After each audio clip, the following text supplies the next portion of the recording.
Mark Furman was also caught using racial epithets. He was also basically caught being racist. So I'm saying that the corruption plus the racism here. Okay, Mark, let's do this though. Let's, because how old are you, Mark? 45? 46, yeah. 45, yeah. Actually, yeah, 45. 46, yeah. Yeah, I'm 56. We've lived long enough. I'm not into getting off in some hypothetical world where, oh, someone used the N-word, and because they're white or because it means something, this or that. The way we have used the N-word, black people, we've done more promotion of that word over the last 50 years than any other group. And so the whole Mark Furman used the N-word, I could care less. And I know that puts me outside it, but I live in reality, and most people could care less. So I just want to move. If we can, trust me, let me give you an example.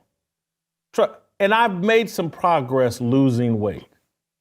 But if I was really serious about losing weight, I wouldn't have just eaten this fried chicken wrap I just ate. And so if we were serious, if we were really offended about the N-word, we wouldn't use it. And we wouldn't toss it around in music, and we wouldn't celebrate it, and we wouldn't use it as a sign of, let me show you how black I am by using the N-word. So I hate let me give you a counter on that, to use your food example. I know plenty of people in the hood who think they're eating healthy and they want to eat better, and they tell me I'm gonna stop drinking. Just hear me out. It's a metaphor. You'll see where I'm going.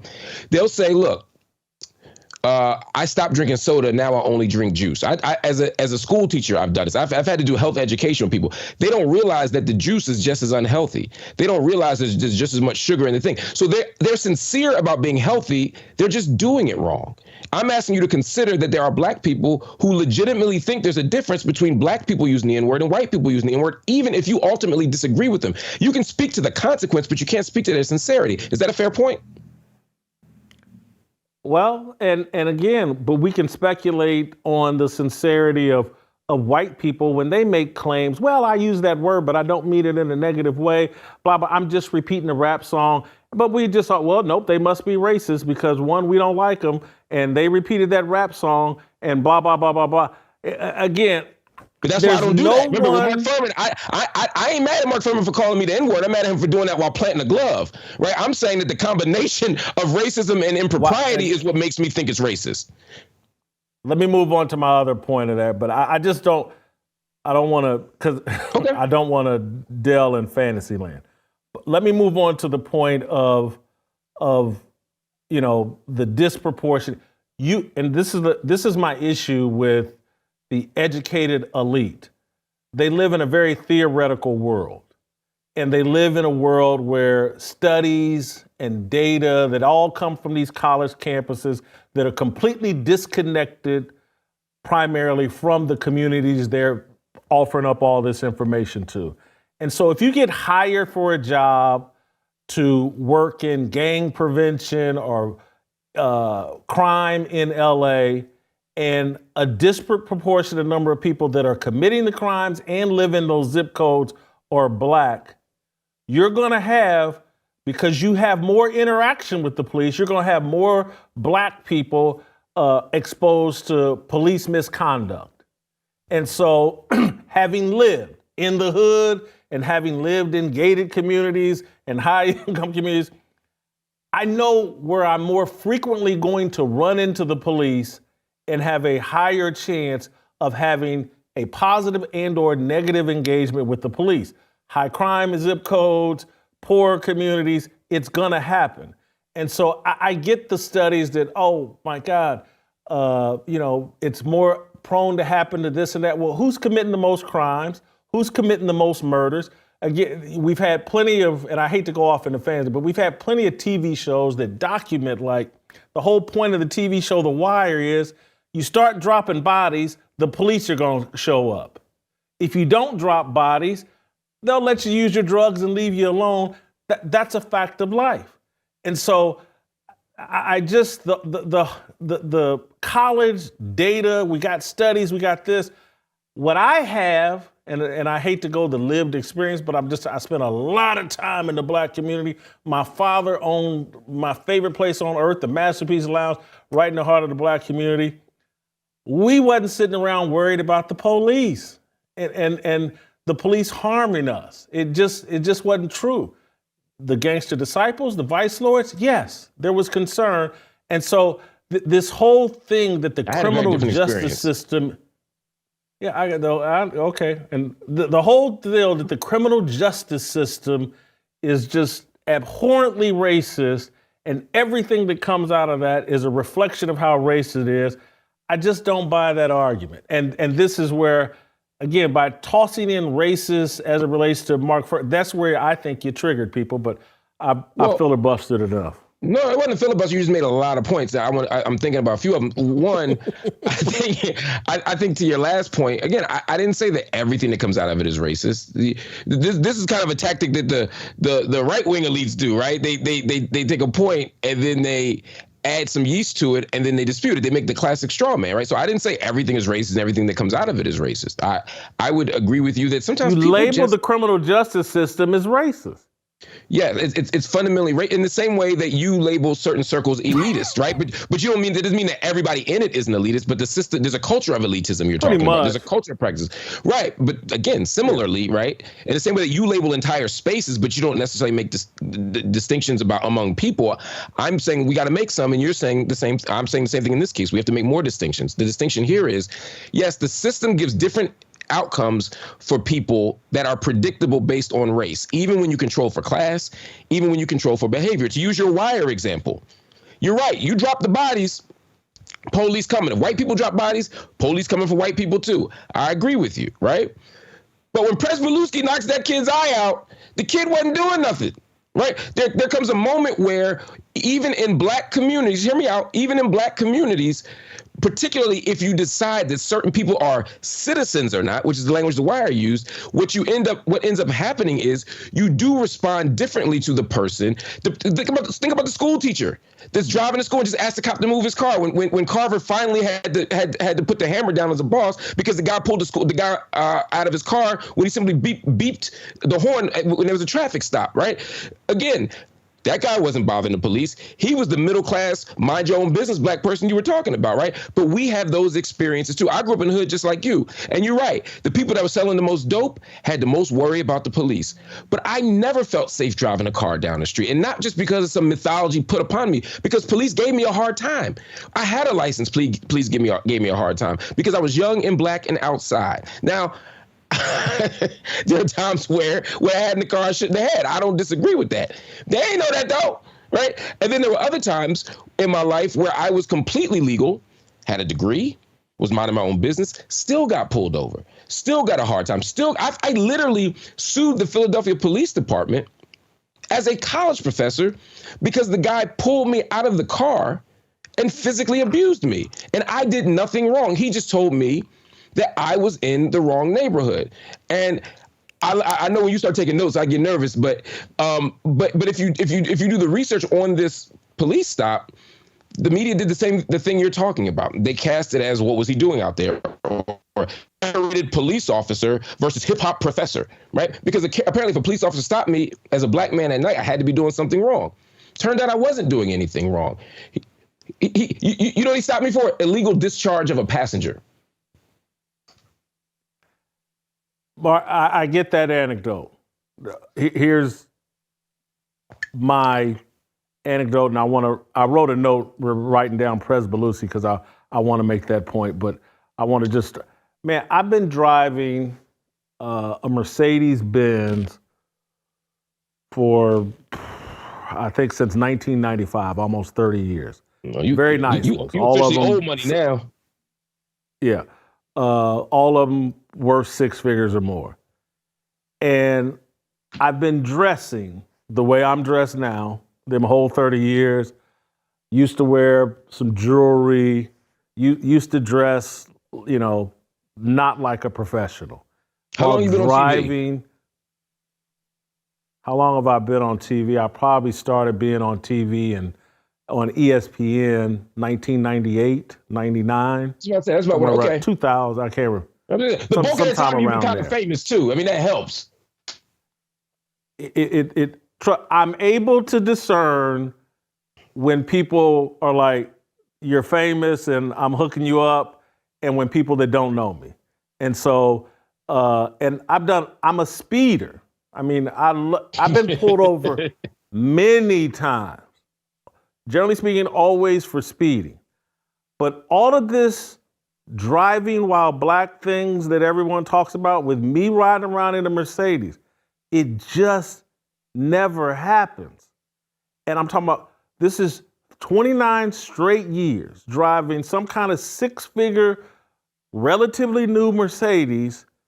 It just doesn't, and the other thing I will add, if you know anything about me, particularly the old me, I loved being in shady places. You know, again, when you hung out the kind of strip clubs I did and ran with the kind of friends I did, and you be out late at night, you're coming in, you go into nightclubs and all this other stuff, it just never happened. And so I hear everybody that wants to pretend like it happens all the time, but it's just not true. I mean, and I've dealt with some really bad police officers, but you kill them with kindness and they generally fold. I dealt with a racist cop driving 100 miles per hour back from Vegas to LA probably 7-8 years ago. And this dude was trying his best to trigger me and get an excuse to have something on me. And I just kept killing this dude with kindness, and he folded. He didn't like me, but he folded, and he said, "All right, man, get out of here, go." Because again, I would say a couple things to that. One, I mean, you can't refute one anecdote with another anecdote, right? I got you. So I got 30 years of just driving around, though, man, and all this stuff. The police just pulling me over for no reason. I'm with you, but again, y'all got to cut. And I got too many black friends. You know, all my boys from college, all of them. I got this. It's an exaggerated experience, and I know what we talk about. But you're literally refuting the Masterpiece Lounge. I'm just telling you, my father's business every day, and my father would carry some Crown Royal and his .38 pistol out of the Masterpiece Lounge in some kind of brand new Cadillac for 25 straight years. And the years before that, he was doing the same thing at Jimmy's J-Bar J. All of this is in the hood. And the only time he ever pulled out his gun and pulled the trigger was when some knucklehead ninja in the hood tried to cross him. These problems with the police. And my father didn't like white people. His whole existence was black. He drove around with a cup of Crown in his car and his .38 pistol. But y'all act in the hood.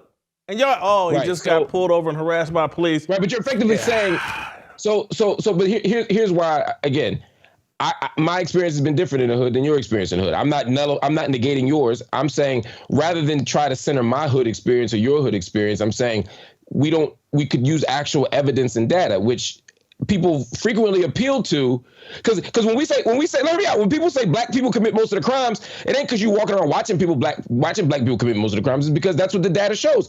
I don't disagree with you. What I'm saying is that's what the data shows. No. I'm gonna go beyond the data. It's what the funeral homes show. It's what, and the people attending the funeral homes is getting the T-shirts made about Pookie dying and all that other stuff. I'm not just talking about death. Where the murder draws police. You're getting, and we have a lot of murder. We have a disproportionate number. But Jason, you're arguing a point that I'm not making. I'm not disputing that murder draws police, and I'm not disputing that black people have high murder rates, even proportionate to our per capita representation. I've never made an argument to the contrary. That's a different point. Again, we can talk about that. We could have we could have a conversation where we probably maybe even agree more than you think we would on that. That ain't my point. My point is statistically showing, as well as the anecdotes of many people I know, but I want to focus on the actual evidence.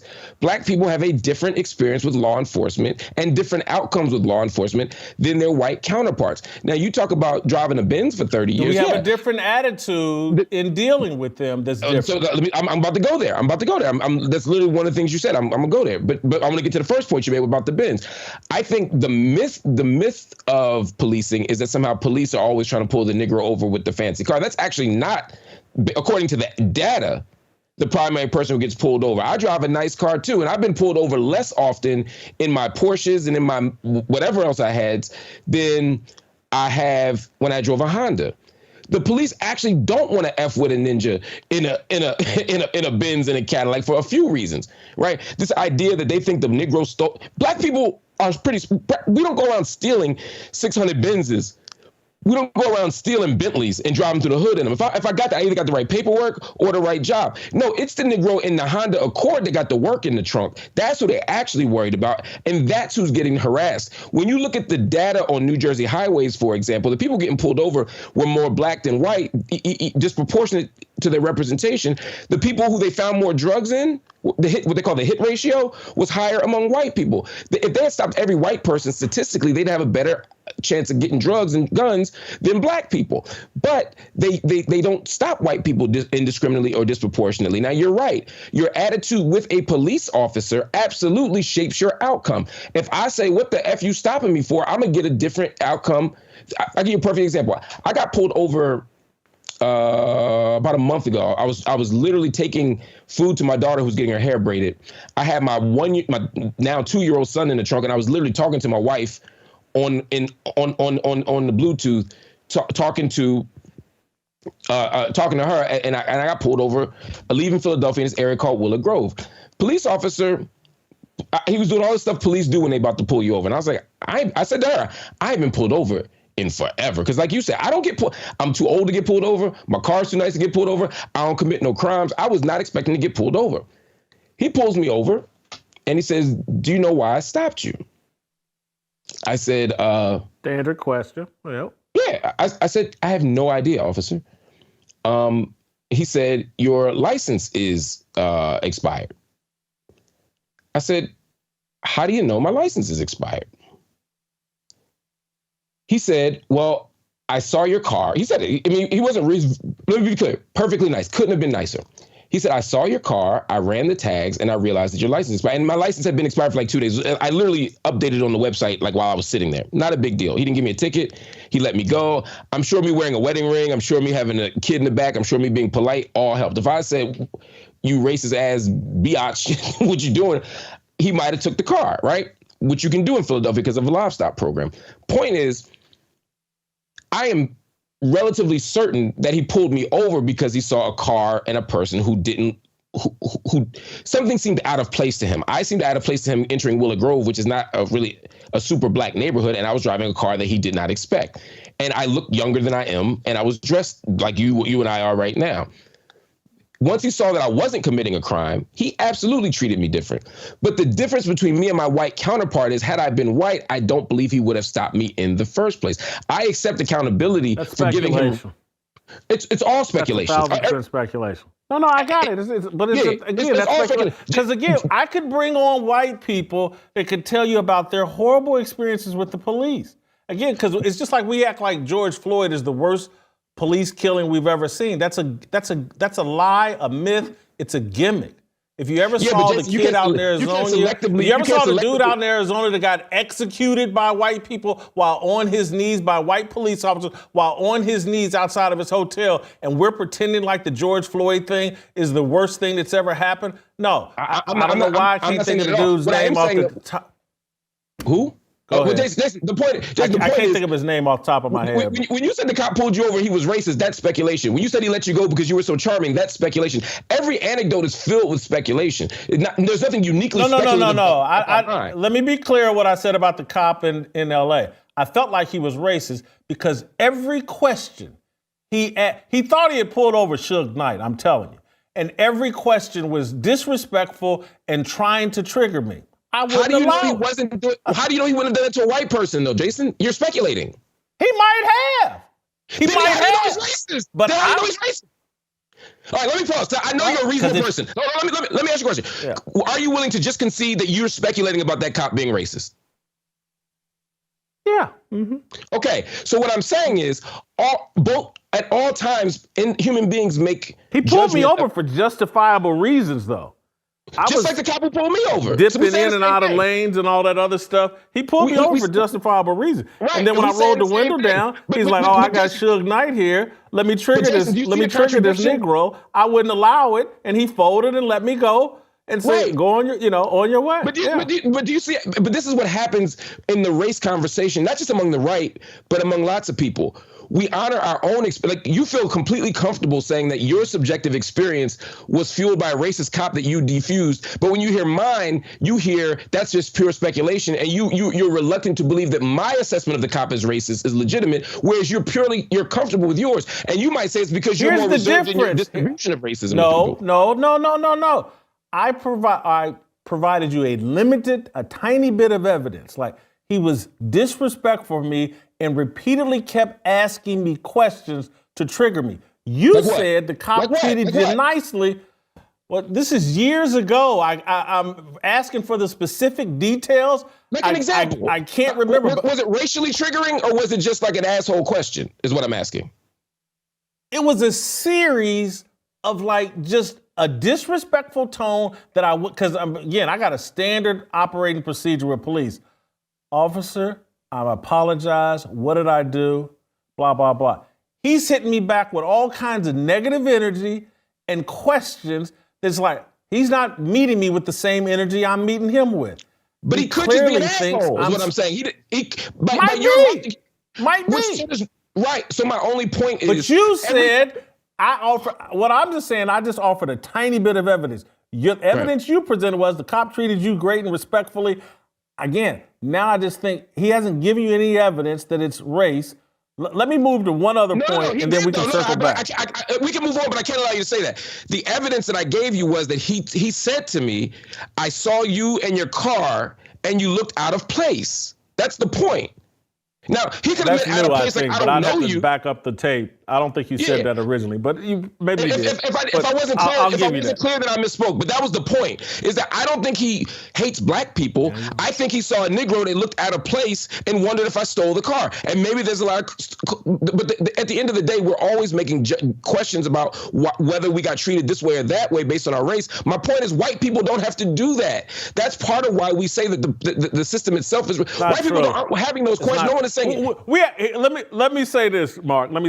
Because this is the other one that cracks me up. Is we all sit around and go, oh my God, I had to have the talk with my child. I had to tell him how to act with the police.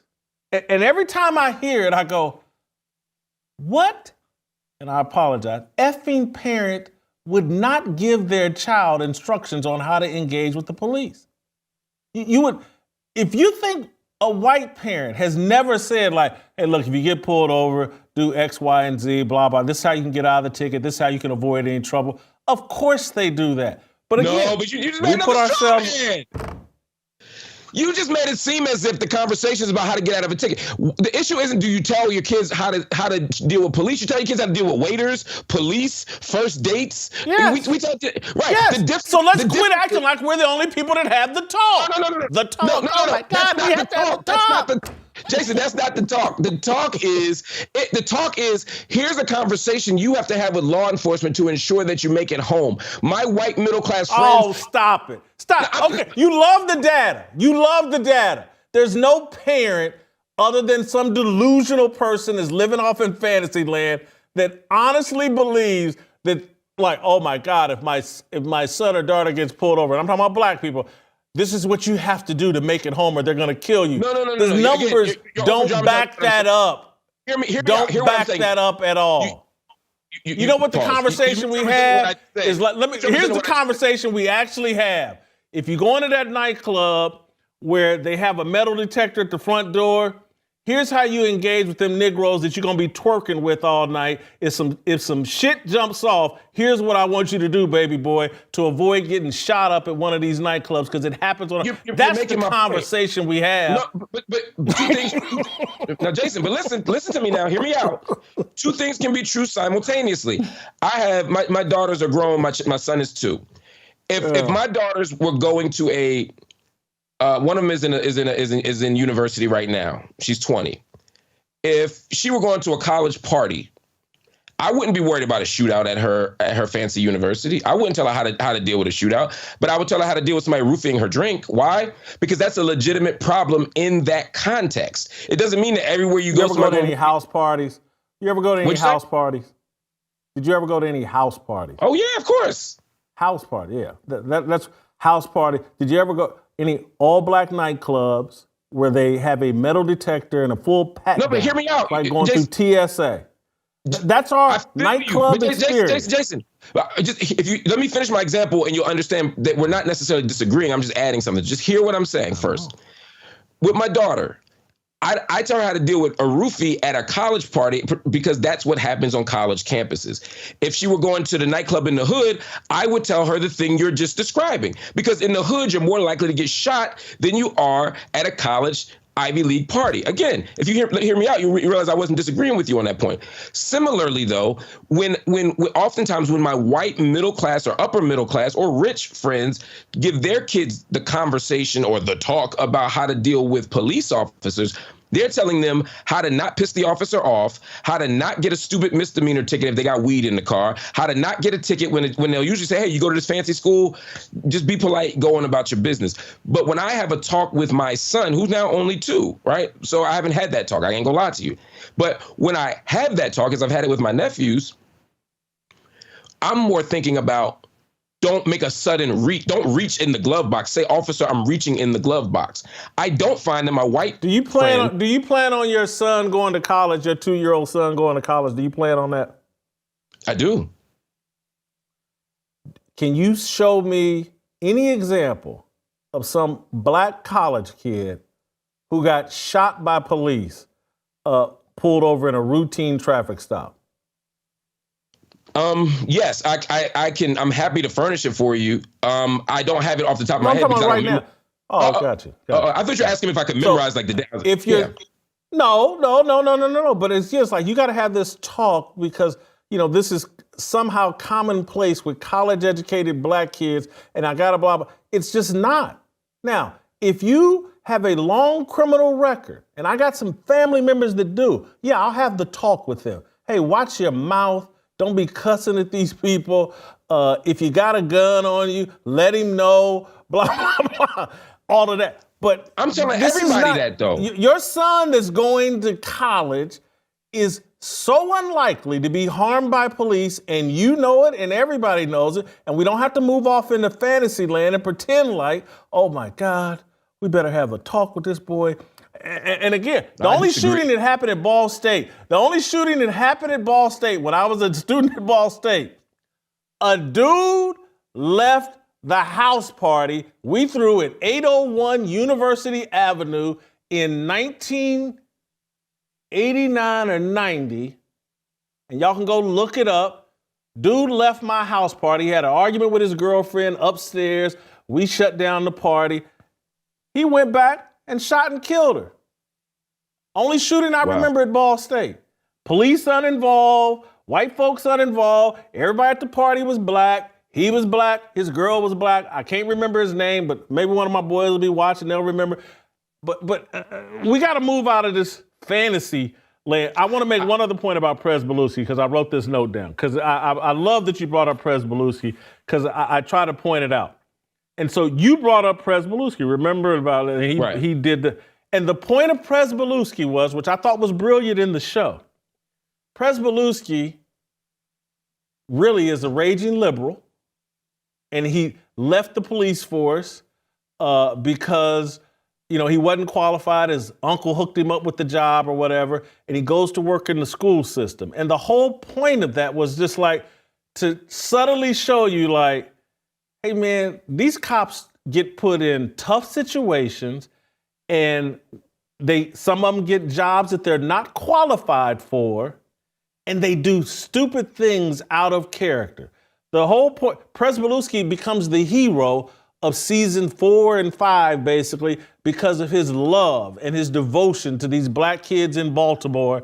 And he's the guy that in over his head as a cop, they get in a tough situation where Weren't they getting bottles and TVs thrown at him or something? And he overreacted. No. And he hit the bottles came because he hit the guy, not the opposite. You got to represent it properly. That's just accurate. Nah, I think it was going on beforehand. That's not true. I really do.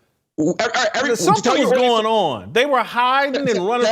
But again, I can't remember. I can't remember. Your audience. Okay. I know you're a Wire nerd. I'm a Wire. I am a Wire nerd times 4. I'm telling you, they started throwing shit after he hit him. That was their response. So what triggered? Because Carver wasn't he given instructions? Yep. Yeah, and he got on the car and said we're gonna do X, Y, and Z, and then I thought that's what triggered people. Someone threw a bottle at Carver or something. Yeah. We can. I disagree, but the audience will hash that out. That there's enough Wire nerds out there. But you made a point. Yeah, my whole point was President Belusky, liberal white dude, loved black people, did something really stupid and illegal, and that makes my point though. No, it makes my point. What's that? I don't. He was not motivated by racism. No, listen to me. He was motivated by stupidity. Same reason he pulled out his gun or accidentally shot through the wall at the police station. He was incompetent and in over his head. Right, but you're making. I'm gonna tell you why you're making my point real fast. It'll take 20 seconds, if that.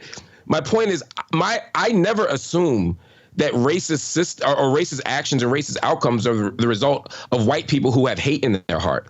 I'm saying the systems are structured in such a way that even well-meaning people carry out that work even unintentionally. I agree with you. President Belusky's a good guy, but in that system, he still did something to that young black man that he would not have done on the other side of town. That's the point I'm making. So, fair? Okay, Mark, somewhat fair, but Mark, every system has incompetence in it. Whatever university you're teaching at, Temple, are you still at Temple? I can't remember. But wherever university, there's incompetence and people get harmed out of that incompetence. They don't lose their life. They don't lose an eye. But the Peter Principle, incompetence, inefficiencies, doctors make mistakes who are trying to do the right thing. Cops make mistakes while trying to do the right thing. We just assign this horrible motive. If a cop makes a mistake, well, it must be because they're racist. And I found the name Daniel Shaver, people go look it up, at this dude getting executed. He's on his knees, hands up. The cops have given him every instruction, and they execute this dude. It's the most dastardly thing I've ever seen. Makes George Floyd look like a walk in the park. But because it's a white guy, and white guys are doing, that's not racism. But any mistake a white cop makes towards a black resisting criminal suspect, that's racism. That's Jason, do you remember the tweet you said I wrote that triggered this whole conversation? I didn't say that the tweet that I wrote that started this whole conversation that I tweeted about OJ. Yeah. Can you bring it up for 1 second? Can y'all bring it up? Yeah, you want me to? Yeah, bring it up. Bring it up. OJ Simpson was an abusive liar who abandoned his community long before he killed 2 people in cold blood. His acquittal for murder was the correct and necessary result of a racist criminal legal system, but he's still a monster, not a martyr.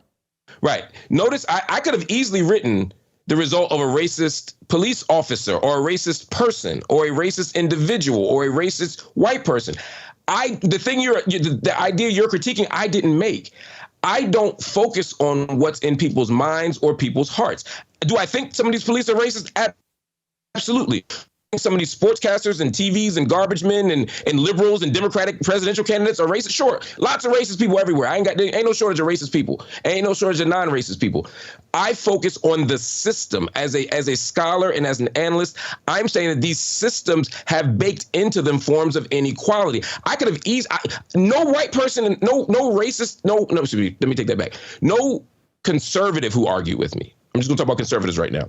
No conservative who argued with that tweet would have argued with me if I said his acquittal was the result of a racist cop who screwed the pooch, right? That would have been a much easier statement to make. But that isn't my claim. My claim is these systems produce Beluskis. I got you. again, your argument is the critical race theory argument of systemic racism, and that these systems are all racist. And what the systems are actually are inefficient, prone to error. Every system is. And bad things happen in preschool, bad things happen on the football field, bad things happen on the basketball court, bad things will happen right here within my studio. I'll say the wrong thing or do the wrong thing, hurt someone's feelings, but it's not out of racism. I'm a flawed human being. All human systems are flawed because we are fallen and flawed. And so it's You're easy, a Christian, right? And it's beneficial. You're a Christian, right? There are. Yes. Would you agree that there are dimensions of our society that have become anti-Christian? Of course. Right. So the world has turned secular. The CRT and everything you're talking about is a result or a reflection of that. The point I'm making is that that's a systemic issue. Are there individual people who hate Christians? Yes. But there's a way, based on your argument, that it's not just about individuals who have animus toward Christians. We've created a culture and we've normalized practices and rules and laws and holidays and theories that undermine your particular religious faith and commitment. That means that it's not just about individuals, it's about systems.